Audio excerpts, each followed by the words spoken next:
While Tracker Pro Team member and Outdoor World co-host Kevin VanDam may be famous for power fishing, he never shies away from finesse baits when conditions call for it. I absolutely love to fish jigs. I've learned on the tournament trail over the last few years that jigs are a lot more versatile than I used to think. Everybody loves to pitch and flip a jig. It's real compact. You can skip it real well underneath docks and get it into brush and bushes. It's real weedless. And it's got a profile that attracts big bass, without a doubt. But in the last few years, I've learned that there's so many more ways you can fish a jig.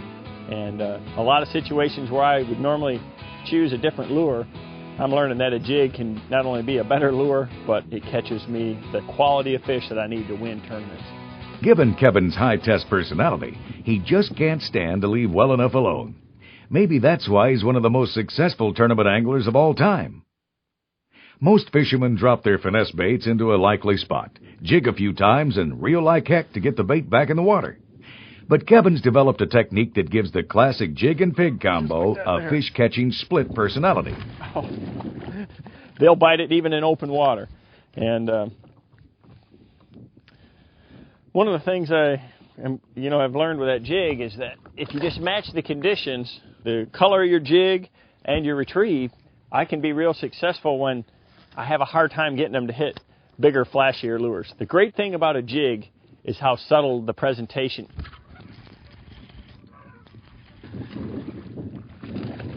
That 1/4 ounce jig you can keep right up there on top, and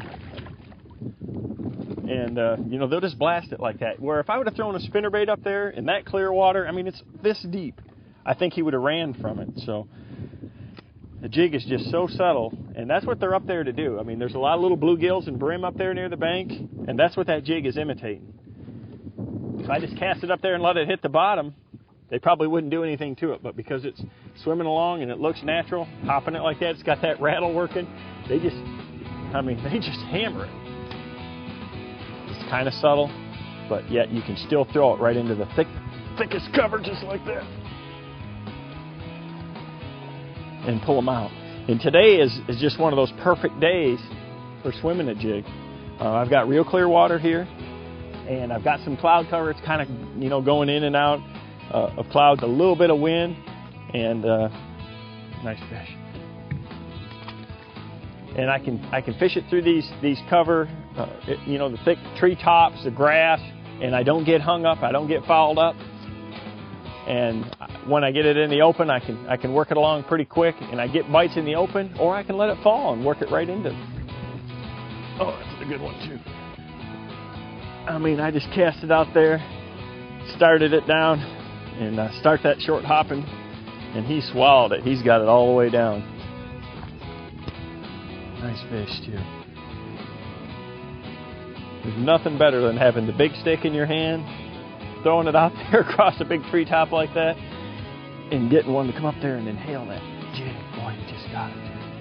I really like that bleeding bait jig too. It has a lot of flash to it.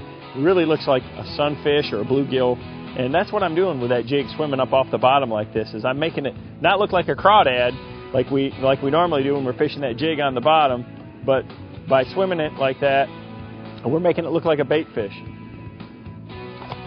Bass love sunfish and bluegills, especially big bass. See if there's another one in that treetop.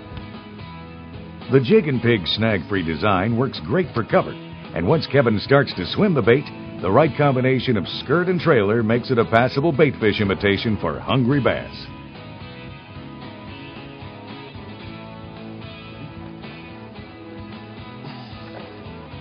That's a good one there too. He was right up there against the bank too. The right tackle brings the whole package together. Perfect for that wind blowing. Kevin's gear today includes a 7-foot 4-inch Quantum PT Tour Edition Series rod, heavy action, a Quantum Accurist AC 500 PT reel, 25-pound test Bass Pro Shops XPS fluorocarbon line, and Strike King 1/4 ounce and 1/2 ounce bleeding bait Premier Pro jigs with Denny Brower 3X trailers.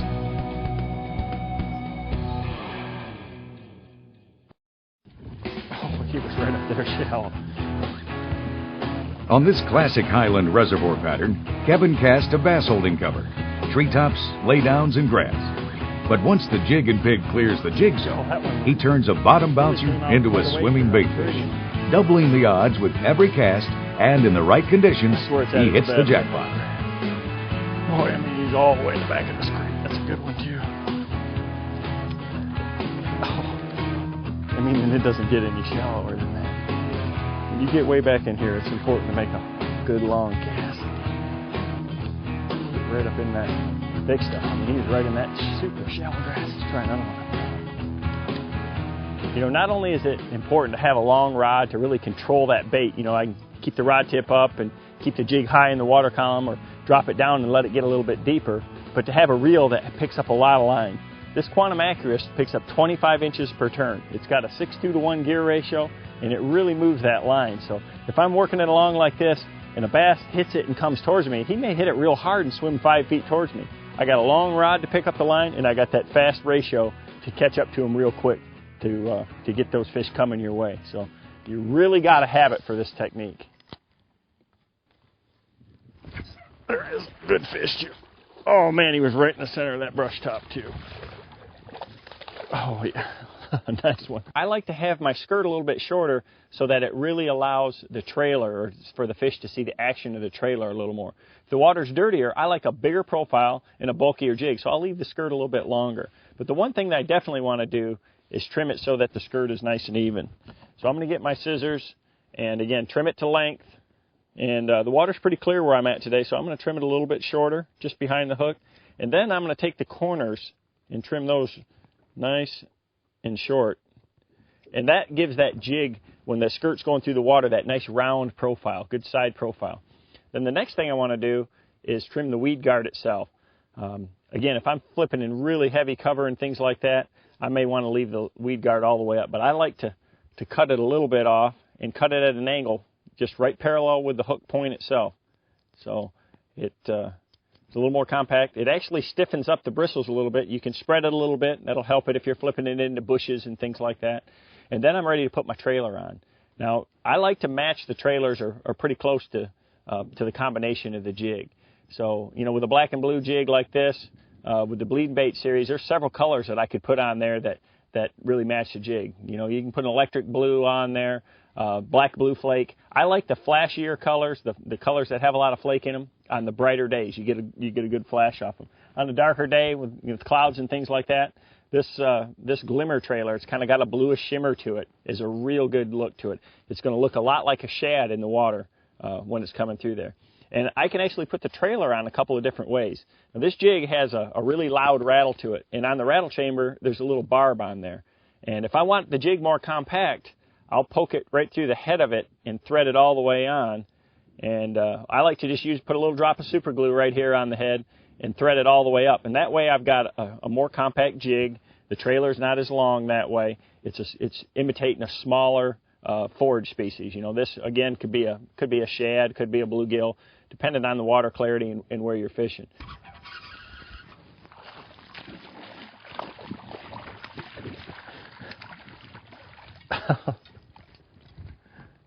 Quality fish.